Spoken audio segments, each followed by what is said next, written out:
ఇవాళ BRS party అదేవిధంగా BRS party అధ్యక్షులు గౌరవనీయులు ఉద్యమ నాయకులు ఉద్యమకారులకు దూరమైనరంటే అదరగొట్టే కారం రంగు రుచి ఆచి కారం పొడి. పేద ప్రజలకు దూరమైనరంటే, అమరవీరుల కుటుంబాలకు దూరమైనరంటే, పెద్ద పెద్ద నాయకులు గద్దర్ గారు లాంటి వాళ్ళు గేట్ బయట ఉండే పరిస్థితి వచ్చిందంటే, ఈటెల రాజేందర్ గారు లాంటి వాళ్ళు పార్టీ వీడే పరిస్థితి వచ్చిందంటే, ఈ అన్ని దుర్మార్గాలకు కూడా సెంటర్ పాయింట్ మొదటి దయ్యం ఈ సంతోష్ రావు అనేటటువంటి వ్యక్తి. మరి ఆ సంతోష్ రావు గారిని సిట్ ఇప్పుడు పిలిచిందని చెప్తూ ఉన్నారు ఫోన్ ట్యాపింగ్ విషయంలో. కానీ ఈ ముఖ్యమంత్రి గారు, ఈ గుంపు మేస్త్రి గారు, ఆయనకు ఉండేటటువంటి ప్రధాన గూఢాచారి కూడా ఈ సంతోష్ రావే. ఫామ్ హౌస్లో కేసీఆర్ గారు సగం ఇడ్లీ తిన్నారా, ఫుల్ ఇడ్లీ తిన్నారా అనే ఇన్ఫర్మేషన్ గుంపు మేస్త్రికి ఇచ్చేదే ఈయన.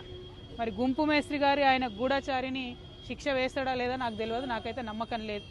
సిట్టు పిలవడం వరకు బాగానే ఉంది, తదుపరి చర్యలు ఎట్లుంటాయనేటటువంటి అంశాన్ని చూడాలి. అదేవిధంగా మరి బీఆర్ఎస్ పార్టీ కార్యకర్తల నాయకులు కూడా గమనించుకోవాలి.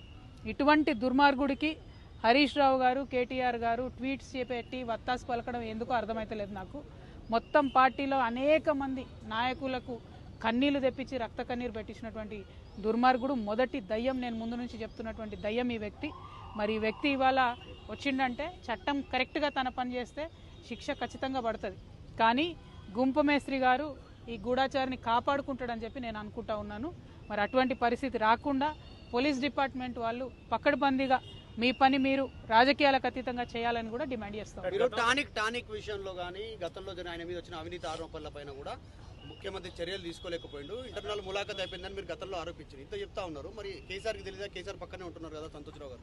నేనేమంటున్నా అంటే ఒక్కొక్కసారి మన నీడను కూడా మనము గుర్తించలేనటువంటి పరిస్థితి వస్తుంది. మన చుట్టూ ఉన్నటువంటి వాళ్ళు మన కళ్ళను కప్పేసేటటువంటి పరిస్థితి కూడా ఒక్కొక్కసారి వస్తుంది. మరి అటువంటి పరిస్థితుల్లో ఉద్యమకారులకు దూరమయ్యి అలా బీఆర్ఎస్ పార్టీ ఓడిపోయి ఆగమయ్యే పరిస్థితి వచ్చింది. మరి ఉద్యమకారులకు ఉద్యమ నేతను దూరం చేసిన పాపం మాత్రం ఈ దయ్యాన్ని వదిలిపెట్టదని నేను అనుకుంటా ఉన్నాను. కానీ మళ్ళీ చెప్తున్నా, నేను గుంపు మేస్త్రి మీద నాకు నమ్మకం లేదు. గుంపు మేస్త్రి గారి గూఢచారి ఆయనను కాపాడుకుంటాడనేటటువంటి ఒక భయం అయితే నాకుంది. అందుకే నేను డిపార్ట్మెంట్ వాళ్ళకి అప్పీల్ చేస్తూ ఉన్నాను, పకడ్బందీగా వెనకాల ఏముందో ఇన్వెస్టిగేట్ చేసి తీయండి. Thank you. జై తెలంగాణ. గతంలో మీ ఫోన్లు, మీ కుటుంబ సభ్యుల ఫోన్లు కూడా ట్యాప్ అయినటువంటి అనుమానాలు మీరు వ్యక్తం చేశారు. మీకు కూడా సిట్ నోటీసులు ఇస్తుంది అనుకోవచ్చా? చూద్దాం ఏమైతుందో, నాకైతే తెలియదు. Thank you. జై తెలంగాణ. అదరగొట్టే కారం రంగు రుచి ఆచి కారం పొడి.